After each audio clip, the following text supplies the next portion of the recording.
करेंगे कि अगर हमको इक्वेशन दिया गया है दो वेरिएबल्स का और उन दो वेरिएबल्स में के बीच का रिलेशन हम ग्राफ से स्टडी करना चाहते हैं, तो उस ग्राफ की शेप कैसी है? Shape of the graph looking to the equation, जैसे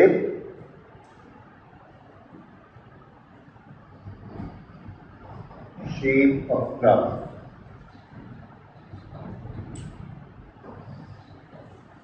एक्स और वाई एक ग्राफ में लगातार चेंज हो रहे हैं और उनका आपस का रिलेशन है y is equal to mx, ये रिलेशन। जैसे y is equal to 3x, y is equal to 7x, y is equal to 12x, इस तरह के रिलेशन ये सबसे प्रिलिमिनरी और सबसे इजी रिलेशन होते हैं। इनमें आप ये देखेंगे y और x दोनों की पावर 1, ये दोनों की पावर 1। इनका जब भी ग्राफ बनेगा तो ये ग्राफ होगा एक स्ट्रेट लाइन जो कि ऐसी होगी। इस स्ट्रेट लाइन में क्या स्पेशलिटी है, इस ग्राफ में क्या स्पेशलिटी है? ये 1 और 1 है, इसलिए ये स्ट्रेट लाइन होगी। और ऐसे रिलेशन को अब कहेंगे हम लीनियर रिलेशन। तो लीनियर रिलेशन हम बहुत शब्द यूज करेंगे फिजिक्स में।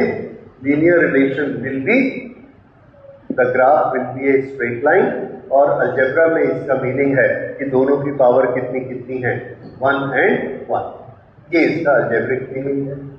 इसी का दूसरा कैरेक्टरिस्टिक है the line will pass through origin which has got coordinate 0, 0. Line pass through origin 0, 0. Okay, ये दो फीचर हमने इसके याद कर लिए।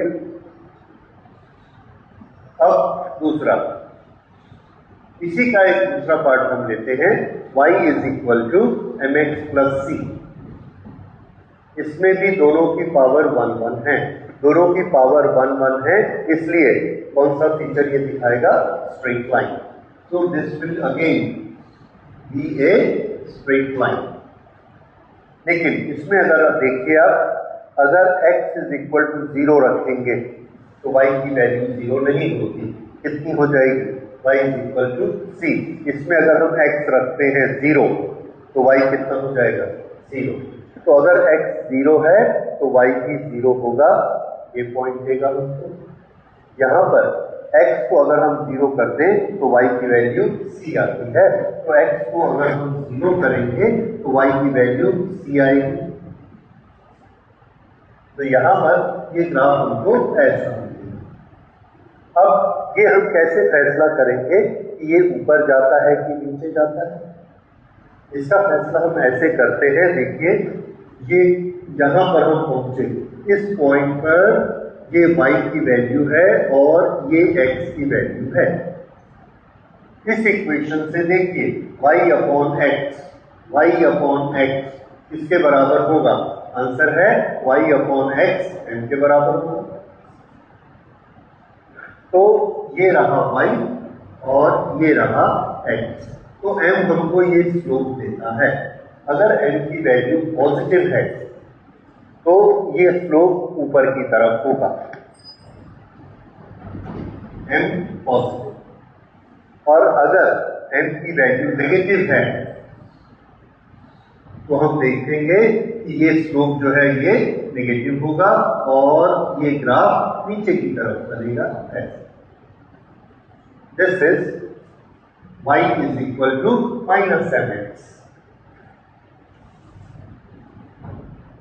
पॉजिटिव, और ये m कैसा है? नेगेटिव। यहां पर y is equal to mx plus c, m positive है इसलिए इसका स्लोप ऊपर की तरफ होगा। दूसरा c हमें क्या दिखाता है कि जब x 0 हो जाएगा तो y 0 नहीं होगा, जब x 0 होगा तो y की वैल्यू कितनी बचेगी, c। ये वाली जो वैल्यू है इसको हम कहते हैं c और इसे कहते हैं इंटरसेप्ट।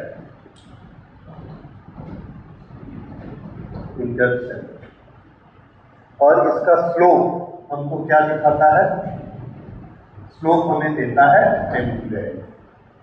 ठीक है, इस तरह से ये m की वैल्यू और ये c का मतलब है, और ये दोनों 1 1 बेसिकली हमको क्या दिखाते हैं, स्ट्रेट लाइन। तो इसमें हमको मिलेगा स्ट्रेट लाइन। दूसरा हमको इसमें क्या मिला, x is equal to 0, y is equal to c, इसीलिए c को क्या कहते हैं, इंटरसेप्ट। ये दोनों 0 नहीं होते। ये वाला इक्वेशन हमारा सबसे ज्यादा काम करने वाला इक्वेशन है। ओके, इसके बाद दूसरा इक्वेशन देखते हैं। फिर से इस बात को बोलो। तो y को y की केस में हम c की वैल्यू पता कर सकते y is equal to c अगर हम लेंगे, y is equal to c लेंगे तो y is equal to c यहां पर होता है, तो ये पॉइंट मिला। तो यहां से अगर हम स्टार्ट करेंगे y is equal to c तो x इज इक्वल टू 0। ठीक है, y is equal to c लिया तो x की वैल्यू कितनी आ गई, 0। बिल्कुल ठीक है। एक चीज आप इसमें और सोच सकते हो कि अगर हम y इज इक्वल टू 0 लें तो क्या होगा। तो ठीक है, वो अलजेब्रा से हम निकाल सकते हैं। If y is equal to 0 लेते हैं, y इज इक्वल टू 0 लेंगे तो ये इधर आ जाएगा -c और x किसके बराबर हो जाएगा, yes, -c upon x, -c upon x। तो यहां पर एक पॉइंट हमको मिलेगा, ये यहां पर हाइट कितनी है, 0, यानी y कितना है, 0, और x की वैल्यू कितनी है, माइनस। इधर x प्लस है और इधर x माइनस है, तो x की वैल्यू माइनस है और माइनस में कितनी, c अपॉन n। ठीक है, तो जैसे ही आप इक्वेशन को देखते हैं उस पर आपको समझ में आता है कि दोनों की पावर 1 1 है, तो क्या श्योर हो जाएगा, स्ट्रेट लाइन। उसके बाद अगर ये m पॉजिटिव है तो स्ट्रेट लाइन ऊपर उठी हुई कि नीचे जाती हुई, ऊपर उठती हुई। m अगर पॉजिटिव है तो ऊपर उठती हुई और m अगर नेगेटिव है तो नीचे जाती हुई। जैसे y is equal to -3x + 5, इसका क्या मतलब हुआ, स्ट्रेट लाइन है, नंबर 1। नंबर 2 किधर जाती हुई है, नीचे। नंबर 3 -3x + 5, तो इंटरसेप्ट कहां से स्टार्ट होगा, when x is equal to 0, y is equal to 5, यानी यहां से ग्राफ स्टार्ट होगा और वो ग्राफ ऐसे जाएगा, y is equal to 5 when x is equal to 0, और ये स्लोप है नीचे की तरफ, ये माइनस को दिखाता। ठीक है, इसको मैं फिर से यहां बनाता हूं। लेट अस से y is equal to -2x + 3। ये ग्राफ कैसा बनेगा, ये ओरिजिन है 0 0, यहां पर दोनों की पावर 1, उससे क्या पता लगा, स्ट्रेट लाइन बनेगी। नंबर 2, ये m की पावर, m की वैल्यू कैसी है, नेगेटिव, इसका मतलब क्या है, स्लोप कैसा है, नेगेटिव, डाउनवर्ड। नंबर 3, अगर हम इसमें x को 0 कर दें तो y की वैल्यू कितनी होगी, +3 हमको ये पॉइंट देता है। x इज इक्वल टू 0, ये पूरी लाइन क्या होती है, x इज इक्वल टू 0, इसमें y हमको यहां से मिलेगा, तो y की वैल्यू कितनी आई, +3। अब यहां से स्लोप बनेगा और लाइन नीचे जाएगी, y upon x is equal to 2 आया, y अपॉन x, अगर इसको छोड़ दीजिए तो y upon x is equal to -2 upon 1। इसका मतलब क्या है कि x अगर 1 इंक्रीज होता है तो y कितना इंक्रीज होगा? 2। x अगर 1 बढ़ता है तो y कितना बढ़ता है? 2। ऐसा इसका मतलब है कि अगर ये 3 है तो ये कितना है? 1.5। और ये लाइन, ये समझ आया? y और x दोनों का रिलेशन कितना है? 2 and 1। माइनस नीचे की तरफ, पावर 1 1, स्ट्रेट लाइन। ये तीनों चीजें आपको इससे दिखती है। इस तरह से हमने ग्राफ और अलजेब्रा का इक्वेशन इन दोनों को आपस में जोड़ा। Is this point clear? हाँ बोलिए। ओरिजिन में 0 0 है, हाँ, तो इस इक्वेशन में 0 3 दे सकते हैं, अपने ओरिजिन से नहीं निकाल सकते। 0 3, किसको 0 3 लेंगे? ओरिजिन, ओरिजिन को यहां मान लें, पर ओरिजिन 0 0 होता है। इसको कंडीशन में चेंज नहीं कर सकते। नहीं, आप बना सकते हैं, यू आर राइट। इसको मैं आप जो बोल रहे हो उससे बनाते हैं और वो इस तरह से बनेगा।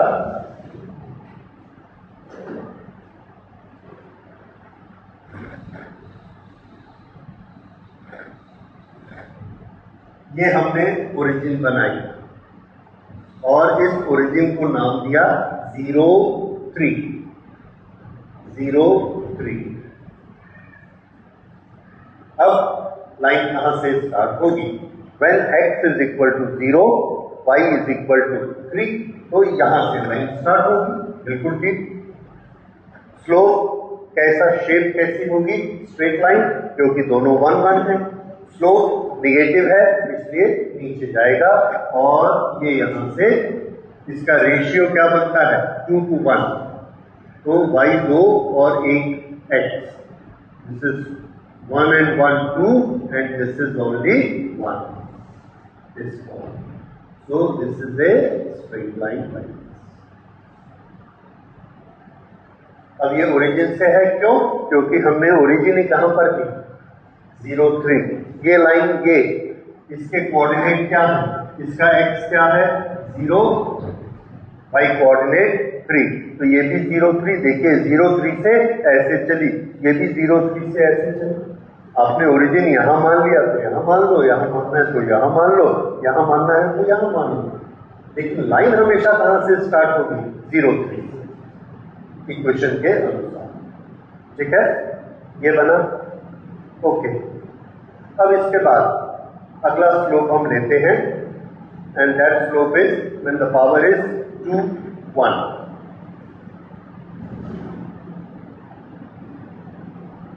ओके,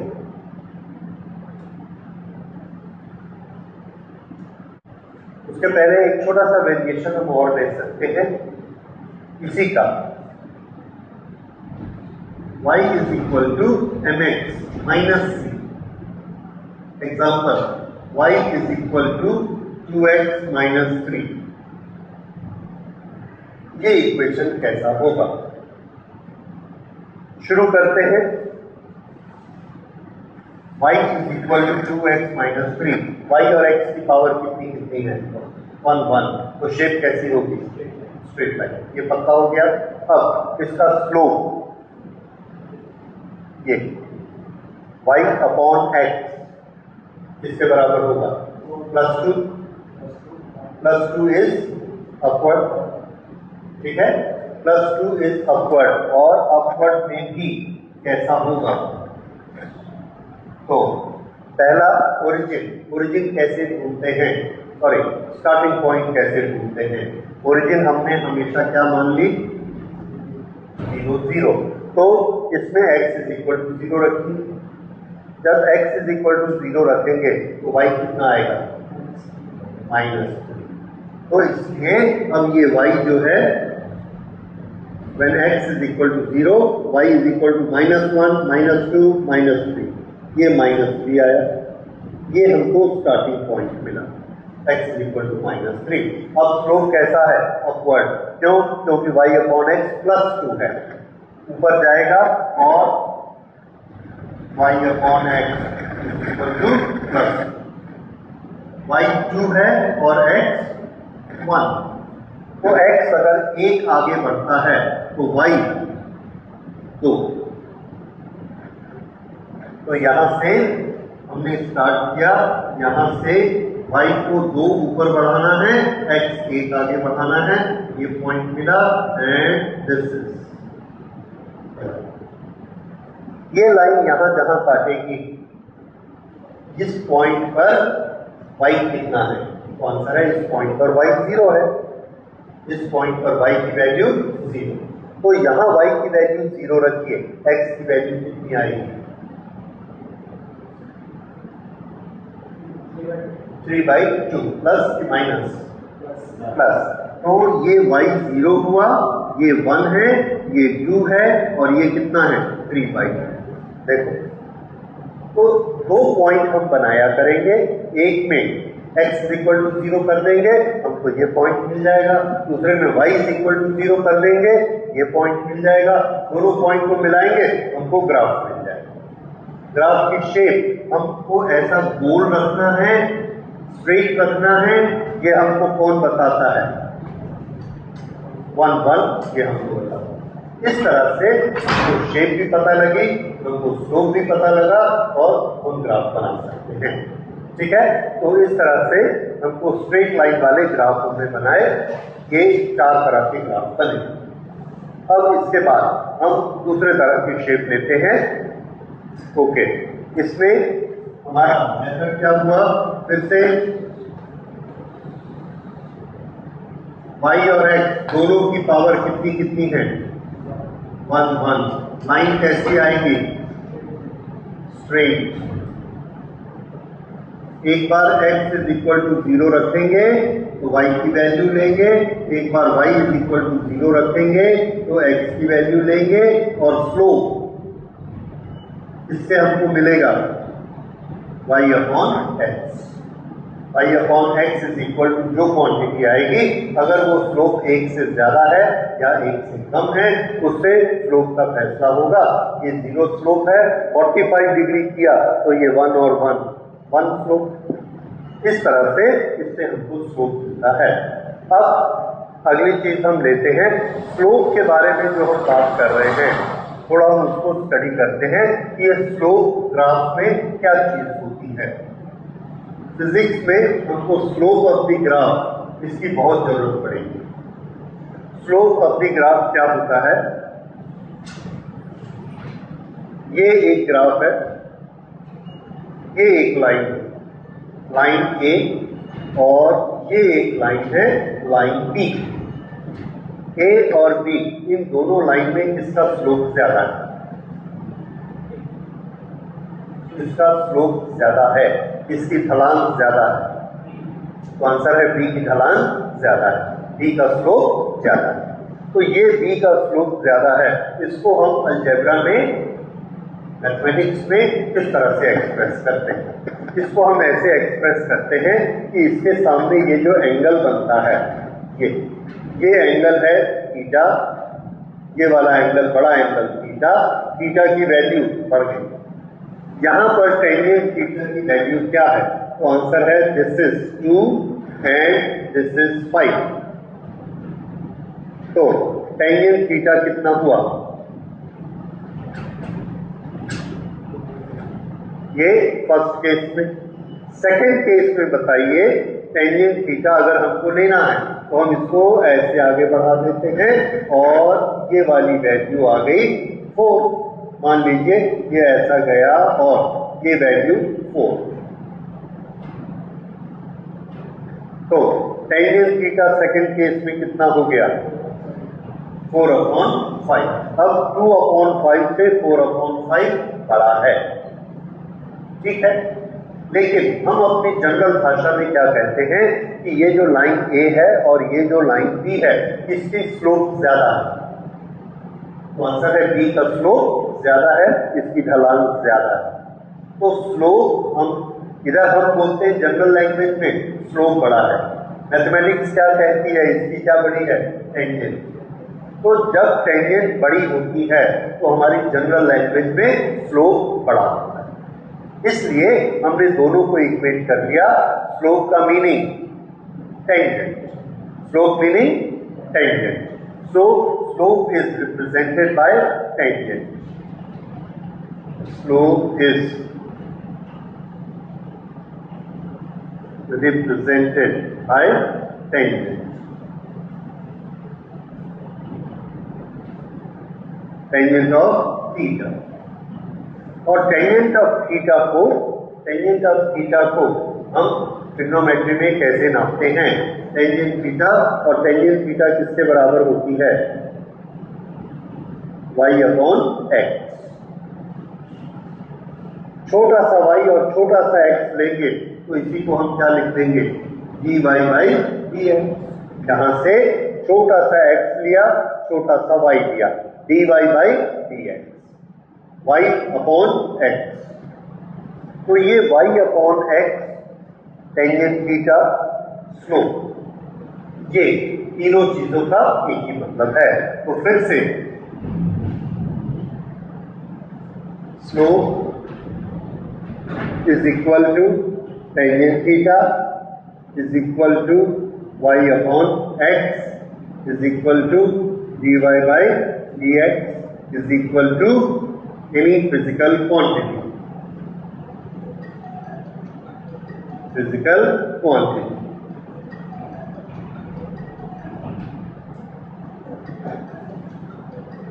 इस तरह से स्लोप से हम कोई भी फिजिकल क्वांटिटी निकाल सकते हैं। अब slope means physical quantity. What is this? हमको अलग अलग क्वांटिटीज के ग्राफ मिलेंगे। A train is moving continuously, two quantities are changing. One quantity is the distance, second quantity is the time. After 5 seconds, the distance is 100 meter. After 10 seconds, the distance is 200 meter. After 20 seconds, the distance is 400 meter. So, two coordinates are changing continuously, and these two coordinates, let us say y is distance and x is time. Now if we make a graph and the graph comes like this, okay, now any point has two coordinates, y coordinate and x coordinate. If we take the value of 2 and divide y upon x, now y we have taken distance and x we have taken as time. Now we will talk in two languages, language of physics and language of mathematics. Mathematics की language में y upon x क्या होता है? Slope. y upon x क्या होता है?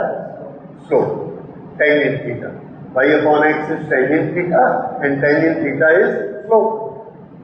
ये maths की लैंग्वेज होती है। फिजिक्स की लैंग्वेज में आइए, y हमने क्या माना है? डिस्टेंस, और x क्या माना है? टाइम। फिजिक्स में डिस्टेंस अपॉन टाइम क्या होता है? Yes, distance upon time is speed. तो इसको हम क्या लिख देंगे? स्पीड।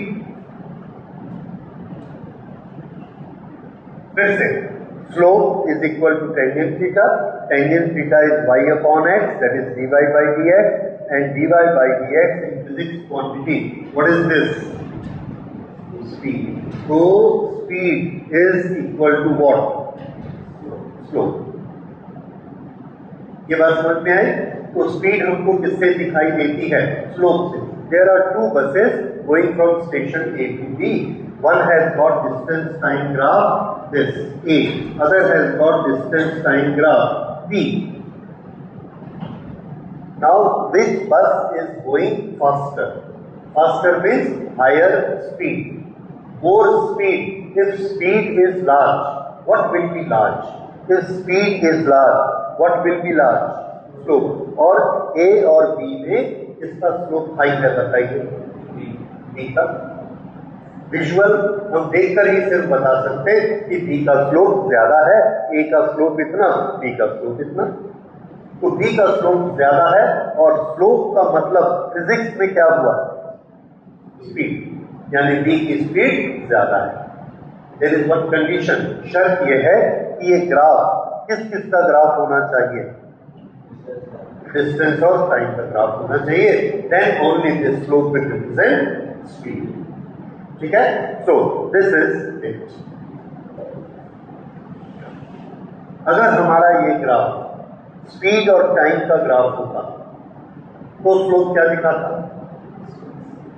नहीं, फिर से स्पीड टाइम, स्लोप हमेशा क्या दिखाता है, y अपॉन एक्स। तो y में क्या लेंगे हम, स्पीड, x में क्या लेंगे, टाइम। ये देखिए स्पीड टाइम और ये स्लोप। इसका यहां पर हमने लिया, ये है y कोऑर्डिनेट और ये है x कोऑर्डिनेट, ये x कोऑर्डिनेट।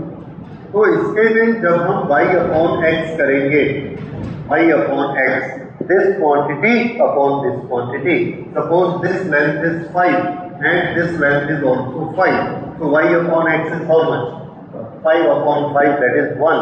मैथमेटिक्स में वो 1 क्या है, टेंजेंट थीटा, स्लोप क्या है, 1। How much is the slope, 1 in mathematics, but in physics what is that slope, slope is dy by dx, y upon x। y किसको represent करता है, स्पीड, और x किसको रिप्रेजेंट करता है, टाइम। तो स्पीड अपॉन टाइम क्या होता है, यस, दैट इज एक्सीलरेशन। तो स्पीड टाइम ग्राफ में स्लोप किसको रिप्रेजेंट करता है, एक्सीलरेशन को, लेकिन डिस्टेंस टाइम ग्राफ में स्लोप किसको रिप्रेजेंट करता है, स्पीड।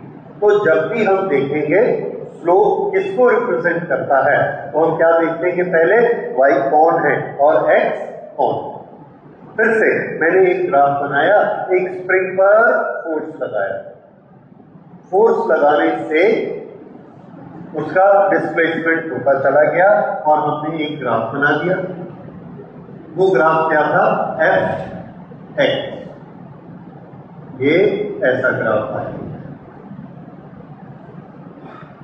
अब एक स्प्रिंग लगाया, ये ग्राफ आया, दूसरा स्प्रिंग लगाया, उसका ये ग्राफ आया बी। तो अब इसमें एक का स्लोप कम है, बी का स्लोप ज्यादा है। तो एक किसको रिप्रेजेंट करता है, बी किसको रिप्रेजेंट करता है, ये हमको बताना। तो फिर से स्लोप किसको रिप्रेजेंट करता है, बताइए, स्लोप किसको रिप्रेजेंट करता है, y बाई एक्स। फिजिक्स की क्वांटिटी कौन सी आ गई, y कौन है इसमें, वेरी गुड। तो यहां पर हम लिखेंगे slope represents y upon x. y क्या है, फोर्स, और x क्या है, time, force upon time. Okay, तो फोर्स अपॉन, ओ सॉरी, x टाइम नहीं लिया हमने, x लिया है डिस्प्लेसमेंट, कितना स्प्रिंग दबता है उसको हमने x माना। तो x is displacement of physics, displacement of spring, displacement of spring, and this is force. तो y अपॉन x स्लोप किसके बराबर हुआ, फोर्स अपॉन डिस्प्लेसमेंट। और ये हम एक क्वांटिटी पढ़ेंगे जिसको फिजिक्स में हम कहेंगे force constant of spring.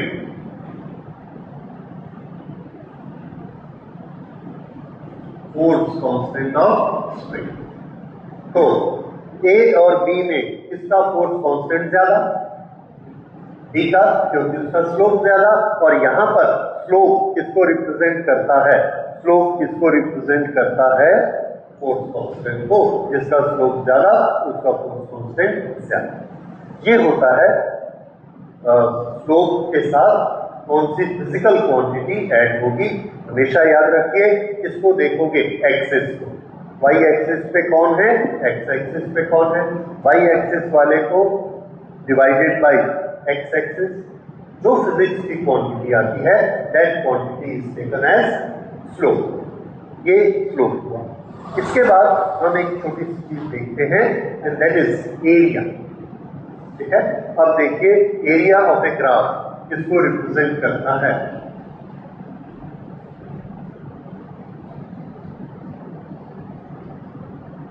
Area of a graph. Okay, area of a graph देखने के लिए एरिया ऑफ ए ग्राफ का मतलब क्या होता है। एरिया ऑफ ए ग्राफ का मतलब है कि ये हमने एक ग्राफ बनाया, स्ट्रेट लाइन ग्राफ, इसके दो पॉइंट लिए, ये और ये, यहां x की कुछ वैल्यू है, मान लो x1, और यहां x की वैल्यू इतनी ज्यादा है x2। यहां x1 से एक परपेंडिकुलर हम ड्रॉप करेंगे, x2 से एक परपेंडिकुलर ड्रॉप करेंगे, और ये वाला जो एरिया है इस पूरे एरिया को हम कहेंगे area under the graph. Area under the graph. तो ये एरिया कहां से कहां तक लेना है, उस लाइन से लेके नीचे एक्स एक्सिस तक। ओके, तो ये एरिया अंडर द ग्राफ। अब इसके लिए हमने क्या किया, जो भी दो पॉइंट हैं, भले वो ओरिजिन हो या कोई दूसरा पॉइंट हो, दोनों से एक एक परपेंडिकुलर बनाया, ये वाला एरिया लिया। अगर हमको ओरिजिन से लेना है तो हम ये पूरा भी ले सकते हैं, और दैट इज इम्मटेरियल कि x1 से x2 तक लिया या पूरा लिया गया। इंपॉर्टेंट चीज क्या है कि एरिया का मीनिंग क्या होता है, what is mean by area. तो मैथमेटिक्स में देखिए और फिजिक्स में देखिए। मैथमेटिक्स में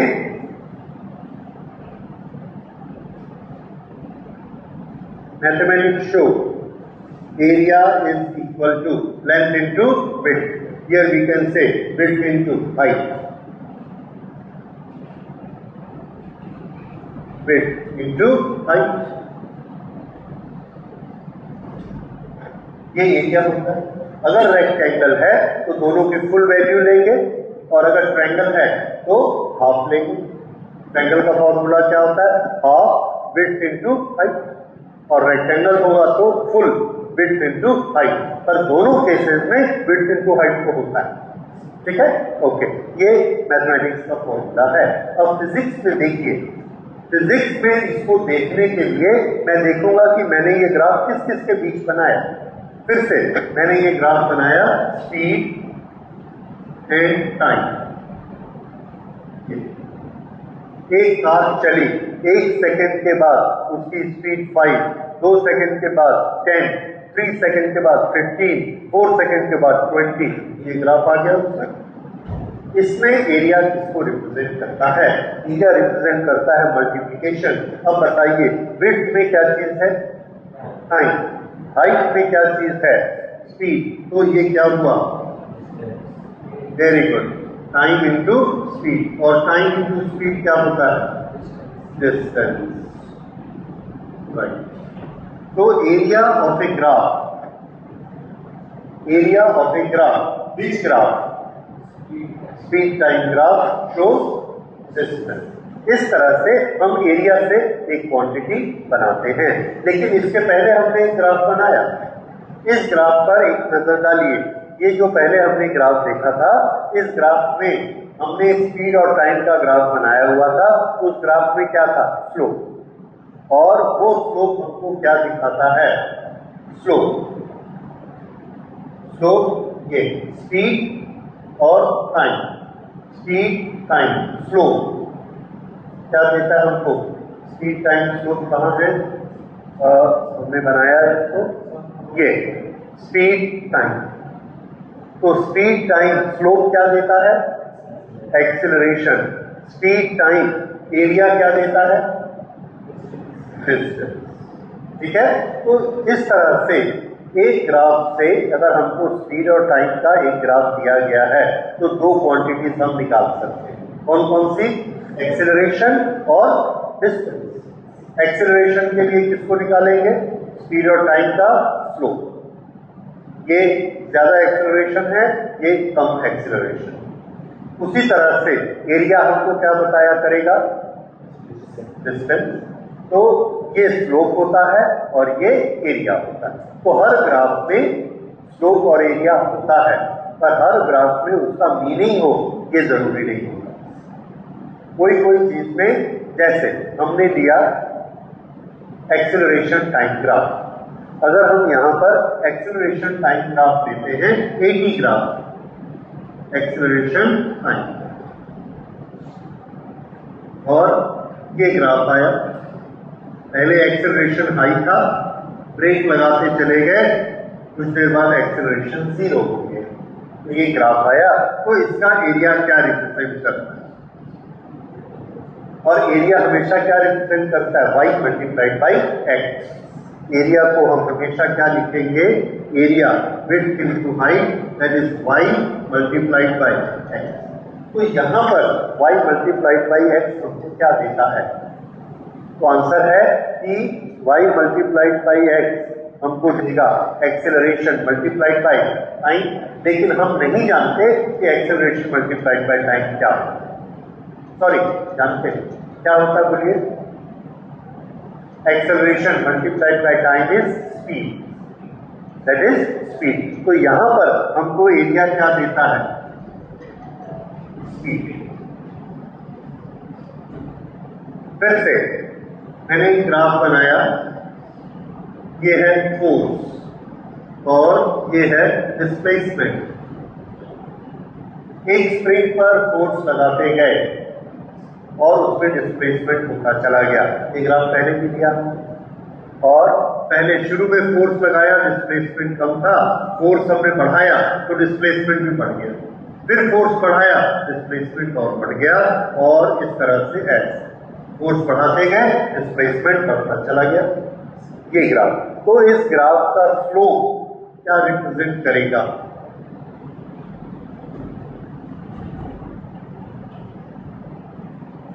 फोर्स अपॉन डिस्टेंस। फिजिक्स में हम पढ़ेंगे कि इसको हम क्या कहते हैं? Force constant of spring. लेकिन अगर हम इसके स्लोप की जगह इसका एरिया निकालेंगे, ये area x is equal to 0 से लेके x is equal to x1 तक हमने इसका एरिया निकाला। ये एरिया हमको क्या देता है? तो मैथमेटिक्स में बताइए एरिया क्या देगा? Width into height, that is y into x। Area y into x। अब y यहां इस ग्राफ पे y किसको रिप्रेजेंट कर रहा है? फोर्स। और x किसको रिप्रेजेंट कर रहा है? डिस्प्लेसमेंट। फोर्स इनटू डिस्प्लेसमेंट क्या होता है? क्या आपने 10th में पढ़ा है? Force into displacement is work done. क्या होता है? Work done. तो ये किसको रिप्रेजेंट करता है? Work done. यानी स्प्रिंग को दबाना शुरू किया, 0 से दबाया, 5 सेंटीमीटर तक दबाया, तो हर समय हमने फोर्स इनटू 5 सेंटीमीटर किया, क्या आ गया? हमने कितना वर्क किया। तो एरिया हमेशा हमको क्या देता है? वो दो क्वांटिटी का मल्टीप्लिकेशन जिसको हम y और x से रिप्रेजेंट करवा रहे हैं। ठीक है? तो दिस इज वर्क डन, तो दिस इज एरिया। स्लोप हमेशा हमको क्या देगा? फिजिक्स की वो वाली क्वांटिटी जो दोनों के डिवीजन से बनती है, और एरिया हमको हमेशा क्या देगा? वो वाली क्वांटिटी जो फिजिक्स में दोनों के मल्टीप्लिकेशन से बनती है। समझ आया? ये बहुत इंपॉर्टेंट चीज है हमारे फिजिक्स के लिए। ठीक? Area of the graph and slope of the graph. Okay, तो ये हमने देखा इसका स्लोप और वर्क। अब अगर हम एक ग्राफ बनाते हैं like this, this is force and this is time.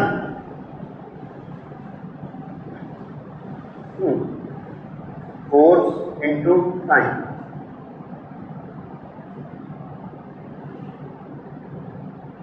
ये बना। अब इस लाइन का स्लोप क्या होता है? फिजिक्स में क्या होगा? Force upon time. अगर हमको मालूम है कि फोर्स अपॉन टाइम क्या चीज है, तो वो स्लोप रिप्रेजेंट करेगा और फोर्स अपॉन टाइम होता है momentum. Force multiplied by time.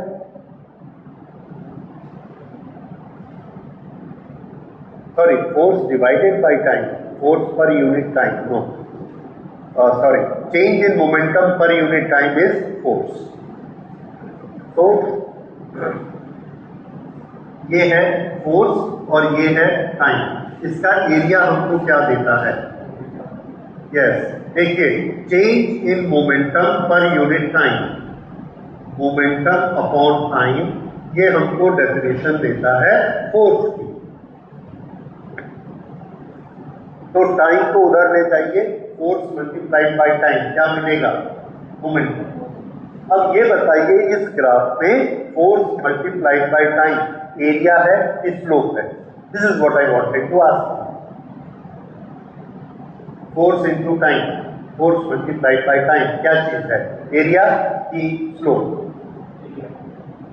यहां पर क्या है? वो एरिया। बिल्कुल ठीक, क्योंकि फोर्स क्या है? वाई, और टाइम क्या है? एक्स, और दोनों का मल्टीप्लिकेशन क्या देता है? एरिया। इसलिए इस ग्राफ में एरिया क्या रिप्रेजेंट करता है? फोर्स इंटू टाइम, और फोर्स इंटू टाइम क्या होता है? मोमेंटम। तो एरिया क्या रिप्रेजेंट करता है? मोमेंटम। समझ आया? अब अगर मैं आपसे पूछूं स्लोप क्या रिप्रेजेंट करता है, तो आपने मुझे बताया मोमेंटम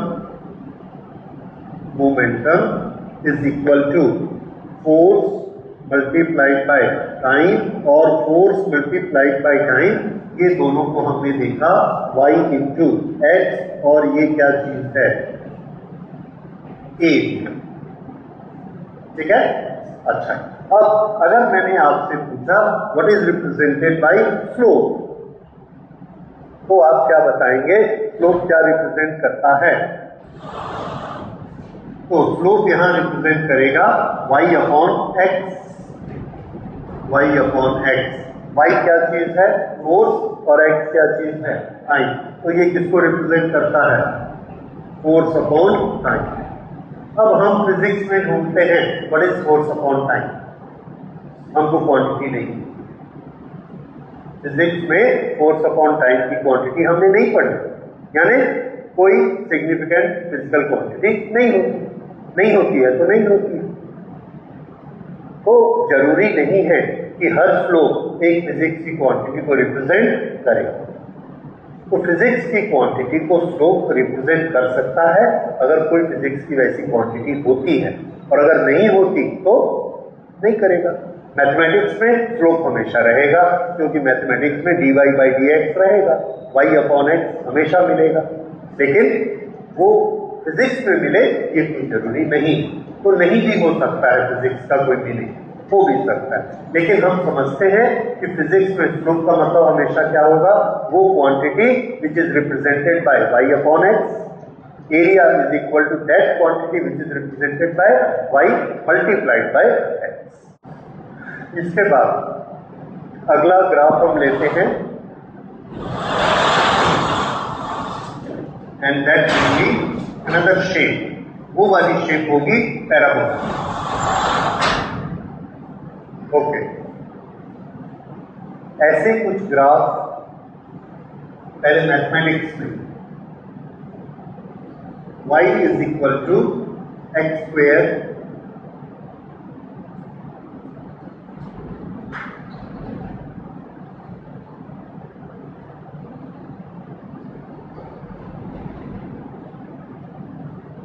ये एक क्वाड्रेटिक इक्वेशन है। इसमें x की मैक्सिमम पावर 2 है और y की मैक्सिमम पावर 3 है। We are talking about maximum power. x की पावर 1 है, हो भी सकता है, नहीं भी हो सकता है। ये x की पावर 2 है, ये x की पावर 1 है, ये x की पावर 0। तो 0 है तो 1 बन चुका है, इसलिए हम उसको नहीं लेते। लेकिन तीनों है, तो 3 हो, 2 हो, 1 हो, लेकिन स्क्वायर होना जरूरी है। अगर ऐसा स्क्वायर होता है then we will call it quadratic equation. Okay, अगर ये क्वाड्रेटिक इक्वेशन है तो इसको हम टेबुलेट करेंगे। टेबुलेट करके y की x की वैल्यू बारी बारी से रखेंगे। x इज इक्वल टू 0 तो y की कुछ वैल्यू आएगी, फिर हाँ वेरी गुड, फिर x is equal to 1, x is equal to 2, x is equal to 3, ऐसा करते गए, देखते y की वैल्यू अलग अलग आती चली जाती है। फिर हमने रखा x इज इक्वल टू -1 रखा तो -1 का स्क्वायर होके क्या हो गया प्लस, तो y फिर भी कैसा आ रहा है प्लस। ऐसा कर करके हमने मैथमेटिक्स में बना के देखा तो हमको ये इक्वेशन मिलता है और सॉरी ये ग्राफ मिलता है और इस ग्राफ की शेप इस तरह से रहेगी, ये ऐसी शेप है। इस शेप की कुछ स्पेशलिटीज होती है, इस शेप की ये स्पेशलिटी होती है when x is equal to 0 y is equal to what c, ये वाला पोर्शन कितना होता है c, y is equal to c when x is equal to 0।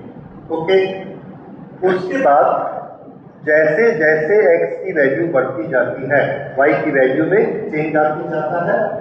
यहां पर आप ये देखेंगे कि y की वैल्यू भी बढ़ते जाती है, पर ये वाला कभी भी ऐसा सीधा नहीं होगा, कभी भी सीधा नहीं होगा। आप x को जितना मर्जी बढ़ा दीजिए, भले इसका स्लोप चेंज हो जाए, भले इसकी शेप चेंज हो जाए, ये ऐसा भी हो सकता है और अगर हम इसको बनाने गए तो हो सकता है ये ऐसा भी हो सकता है, फिर अब ये ऊपर जाएगा और ऐसा होके चला जाएगा। तो इसका ये वाली शेप इधर जाएगा, ऐसा चलते चला जाएगा। इसकी स्पेशलिटी क्या होती है, इसकी स्पेशलिटी ये होती है कि जब भी हम इसका x बढ़ाएंगे y बढ़ेगा हमेशा। ये ऐसा होता गया, x बढ़ाते गए y बढ़ते चला गया, तो यहां से हमको उसका रीजन दिख रहा है कि उसका स्क्वायर पॉजिटिव हो ही जाएगा। अच्छा, तो दूसरा, ये कभी भी इसके पैरेलल नहीं होगा, y एक्सिस के पैरेलल कभी भी नहीं होगा, लेकिन हमेशा इसकी तरफ झुकता चला जाएगा। ये वाली जो शेप होती है this is known as parabola.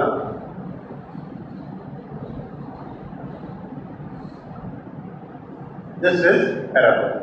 ये ऐसा भी हो सकता है और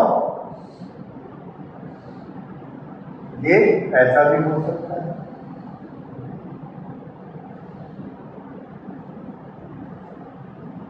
इसमें y की वैल्यू ऊपर और नीचे और बढ़ता कौन है x, तो ये वाला इक्वेशन कैसा होगा, x is equal to a y square. तो y को आप 1 रखिए, x की वैल्यू कितनी आएगी 1। ओके, इसकी वैल्यू 2 रख दीजिए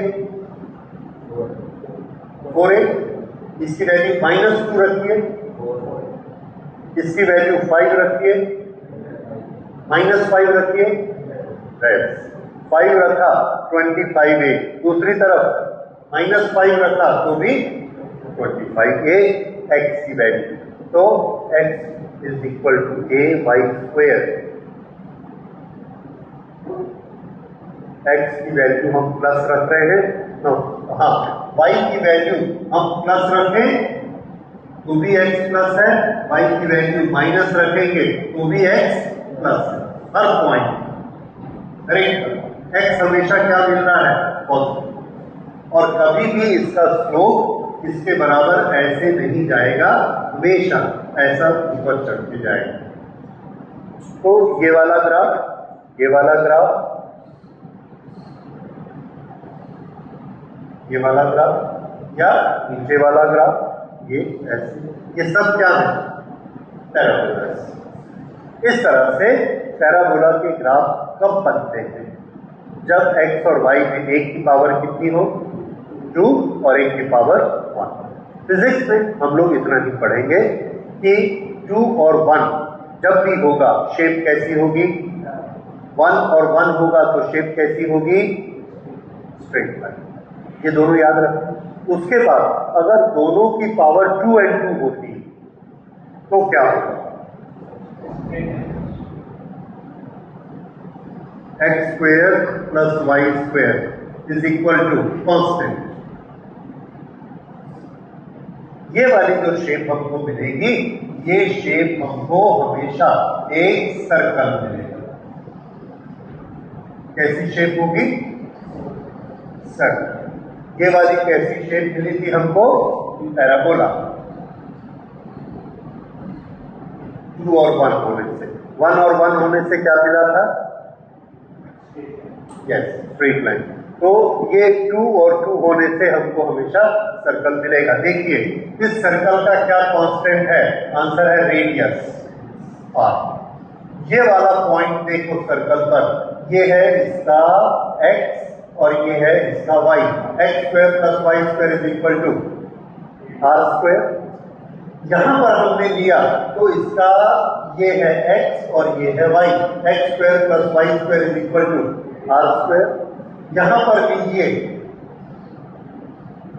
x square multiplied by y square is equal to r, और आर सब जगह कांस्टेंट है। इसका क्या मतलब है? x square plus y square is always constant. तो ये ग्राफ किसका हो गया? सर्कल। ये वाला कैरेक्टरिस्टिक, ये वाला गुण सिर्फ किसमें पाया जाता है? सर्कल में। पावर कितनी कितनी? 2 and 2। तो 3 तरह की चीजें हमने पढ़ ली। पावर 1 and 1 कैसी शेप आएगी? Straight line. पावर 2 and 1 कैसी शेप आएगी? पैराबोला। पावर 2 and 2 कैसी शेप आएगी? सर्कल। अब अगली शेप हम पढ़ते हैं, y is equal to 1/x। इसमें y की पावर कितनी है? 1, और x की पावर कितनी है? -1। अलग हो गया उनसे, तो इसकी शेप याद कर लीजिए। दिस इज इनवर्स, तो this is known as inverse graph. Inverse graph ऐसे बनते हैं। This is y and this is x। ये इनवर्स ग्राफ है। Inverse graph y is equal to 1/x। अगर 1/x स्क्वायर होगा तो क्या होगा? यही ग्राफ ऐसा बनेगा, इस तरह से। ज्यादा डेप्थ आ गई तो ये वाला ग्राफ कौन सा है? y is equal to 1/x square. दोनों की शेप करीब करीब एक होती है, लेकिन इसका कर्वेचर ज्यादा होता है। So this we will write as y is equal to 1/x square। ठीक है, ये दोनों आपने इनवर्स ग्राफ पढ़े। अब इसके बाद एक ग्राफ बचा, and that is sinusoidal graph.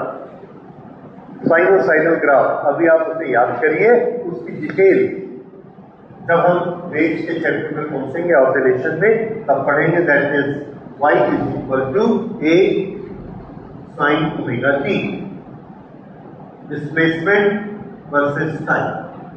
ये बात है, या इसको हमने रख दिया y is equal to a sin x।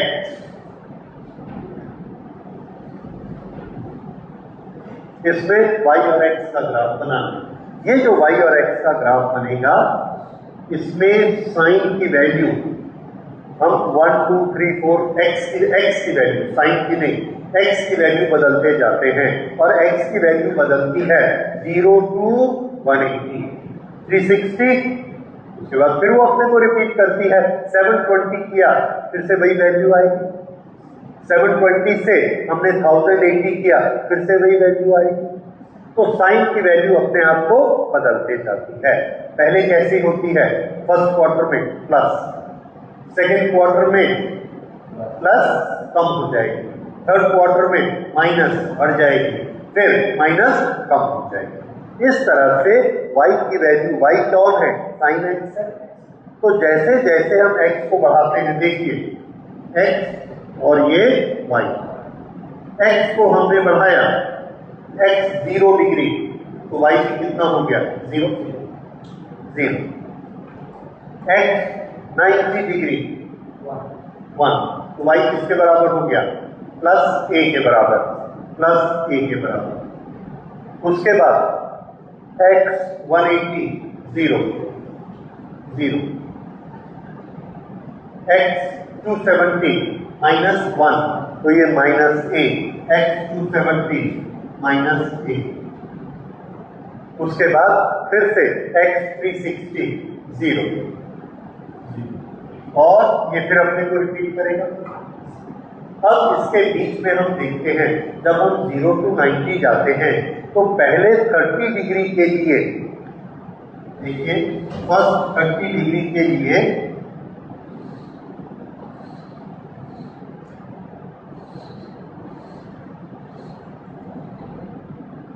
x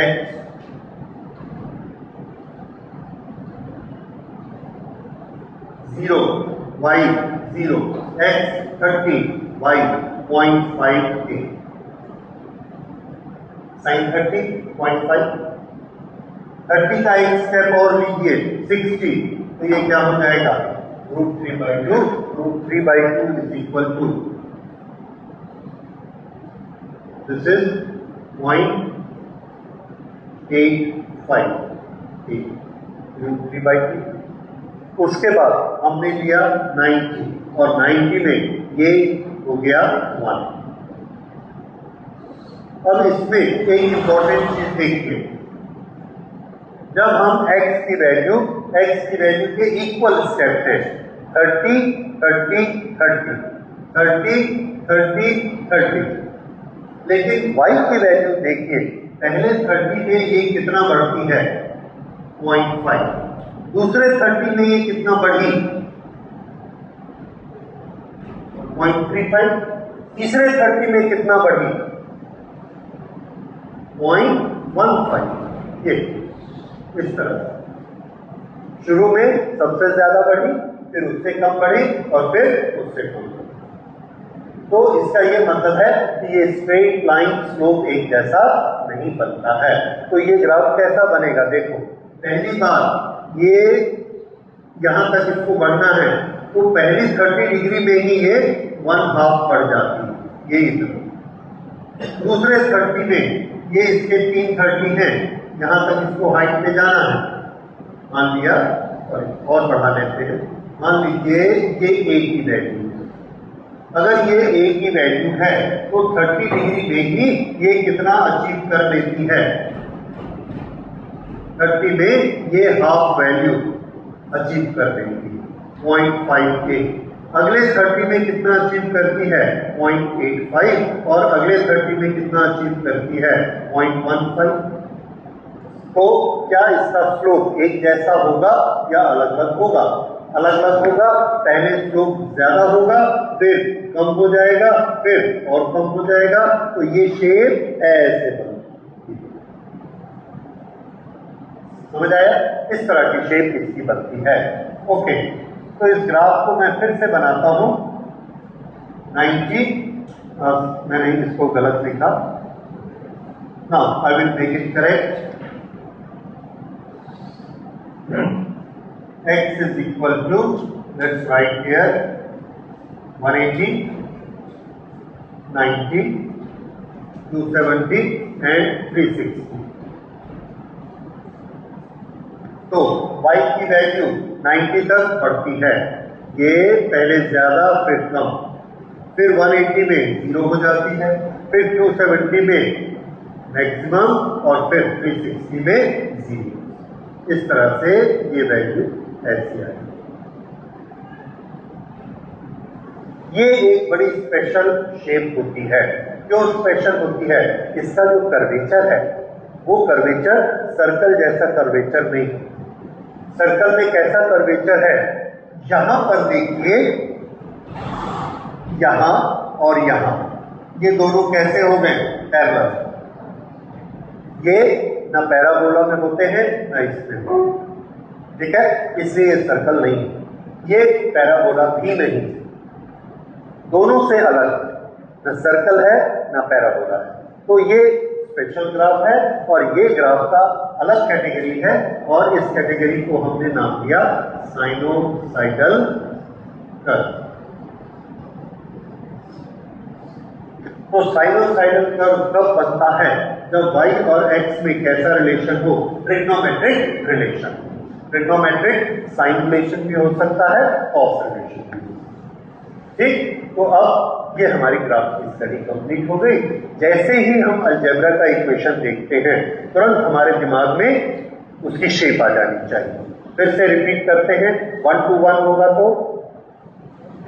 हाँ, अलजेब्रा में y is equal to x, 1 1 power, तो स्ट्रेट लाइन, 1 की पावर 2 और 1 की 1 होगी तो पैराबोला, दोनों की पावर 2 होगी तो सर्कल, 1 की पावर 1 और 1 की -1 होगी तो इनवर्स ग्राफ। Very good. और अगर ट्रिग्नोमेट्रिक फंक्शन होगा तो साइनोसाइडल ग्राफ। इस तरह से हम इनकी शेप देखकर पहचान सकते हैं कि अलजेब्रा का इक्वेशन हमको मिला तो हम उससे शेप निकाल सकते हैं, और शेप हमको मिली तो हम उससे इक्वेशन बना सकते हैं। समझ आ गया? तो ये हम लोगों ने ग्राफ के बारे में पढ़ा। अब अगली क्लास में हम लोग लॉग के बारे में पढ़ेंगे, लॉग को कैसे यूज करना मैथमेटिक्स में। उसके बाद फिर हम एक्चुअल स्टडीज अपनी स्टार्ट करते हैं। Thank you.